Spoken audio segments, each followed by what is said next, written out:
So Jordan Peterson spoke to Dave Rubin, and they got into the topic of God, and he served us a confusing rant, let's say, on this issue. Take a look. And all this talk about whether you believe in God, and it's all propositionalized. It's like, well, it misses the point. That's why I don't ever answer when people say, do you believe in God? I say, what do you mean by believe? And they think, well, you know what I mean. It's like, no, you don't know what you mean. You have a bunch of assumptions that you don't even recognize that you're peppering the question with to force me into a box to deliver the kind of answer that your question demands given the way you phrased it. It's like, no. You say you don't believe in God. It's like, well, God is ineffable. What do you mean you don't believe in God? Well, what do you believe in then? Nothing? Well, no. Everything? Well, no, that doesn't work because then you're chaotic. Well, what's your highest value? Diversity? Equity? Inclusivity? Well, I don't need a highest value. Well, yes, you do, because otherwise nothing orients you through the landscape of choices. This isn't optional. So to give the devil his due, then when you've had the conversations with a lot of these guys, you just talked to Sam Harris again, also, all of these guys. That went great, by the way. At the end, people that are not necessarily believers, your basic argument, I'm doing a little 101 here, is that you're a believer whether you believe it or not, that you're being driven. Harris, okay, let's take Harris as a good example. Harris does not believe in God, but he believes in the devil. So he's halfway there. Okay, well, if you believe in evil, you also believe in good, because good is the opposite of evil, whatever that is. And, well, what's God? What's God? Well, God is what's good. Well, okay, what does that mean? Is he a spirit? Like, is he a spirit in the sky? Well, what do you mean by spirit? So here's something to think about. This is what I think. When I look back at the good men that I've been fortunate enough to know in my life, there's a spirit that shines through each of them that makes them good. That's how I can tell that each of them is good. Well, the essence of that good, that's no different than God. It might even be God.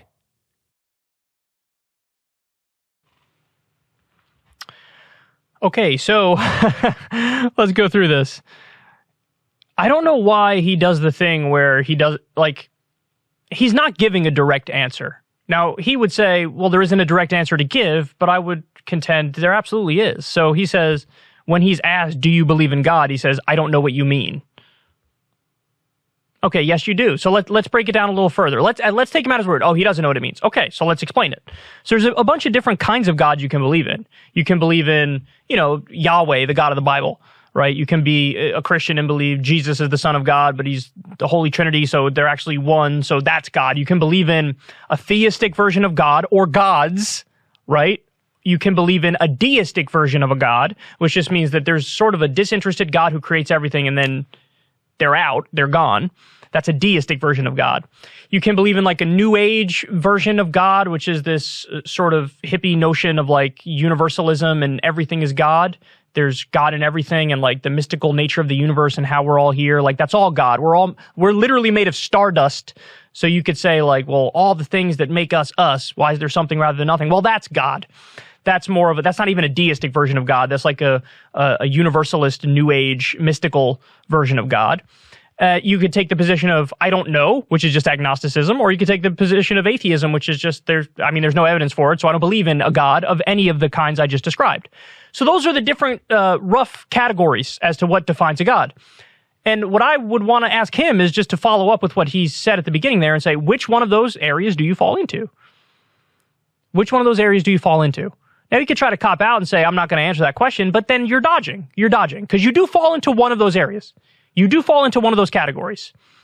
In atheistic perspective, an agnostic perspective, a New Age spiritualist perspective, a deistic perspective, or a theistic perspective, or a monotheistic or theistic perspective, so one God or multiple gods. You can fall into any of those categories, but you fall into one of those categories.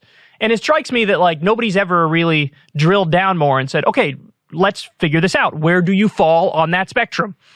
And it just seems to me like he wants to dodge it. He says, when people say, oh, you don't believe in God, he says, well, how? God is ineffable.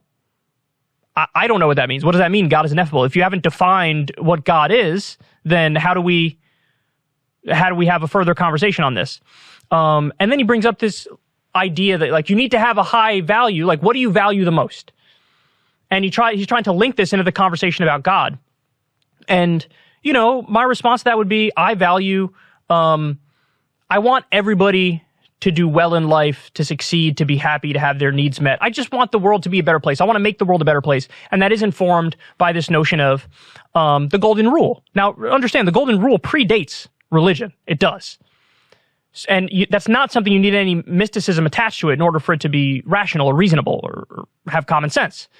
So that would be my answer to him. My answer is, my highest value is making the world more fair, more just, give everybody a fair shot at life, leave the world a better place, improve the situation, abide by that golden rule as much as possible. And this is all from like a secular perspective. That's my answer to that question. But he's acting like in order to have a high value, your highest value, you need to sort of connect that in one way or another to God. I don't believe that. Then he brings up Sam Harris and says, well, look, Sam Harris doesn't believe in God, but he does believe in the devil. I'm pretty sure if you ask Sam Harris, hey man, do you believe in the devil? He'd be like, no, I don't. Even the worst possible example, the worst killers in history you can imagine, you don't need to invoke a god to explain where the action came from. You know, are there some people who are just sort of born genetically predisposed in one way or another, like some psychopath? I remember there was a documentary I watched one time, somebody who was a serial killer who left a note and said, do an autopsy when I die because something's wrong with me. They found he was hit in the head or something, and whatever part of his brain got impacted by it was the part on impulse control, and he was this murderer, and it was because of the brain damage that he got. So is that pure evil, or is that like, hey, just some environmental thing that led to somebody becoming bad? And it could be a genetic thing that leads to somebody doing bad things. It could be cultural. It could be environmental. It could be... There's a number of factors that go into this stuff, but you can't say Sam Harris believes in the devil, but he doesn't believe in God. Sam Harris would definitely disagree with that idea that he believes in the devil as we're conceiving of it in this conversation. The idea of like pure evil, the horns, the fucking tail, you know, the little red thing. So I don't... like, he's definitely putting that on Sam Harris. And then he talks about how there's a spirit that shines through good men. And he knows that's God, that could be God, just this positive spirit from good people he's met in his life. I don't know why. Does that have to be something that's from God? Does that have to be something religious? Why can't that just be something that comes from the individuals in question? Look, I don't have all the answers. I'm not saying I have all the answers. In fact, I'm very comfortable falling in that category of saying, I don't know. I don't know. I genuinely don't know. I lean atheistic because I just don't see any evidence, definitely of the gods of any particular religions. But I don't know is my answer. He seems to he's a master at sophistry, and it allows him to justify and rationalize his priors. That's what the sense I get from Jordan Peterson.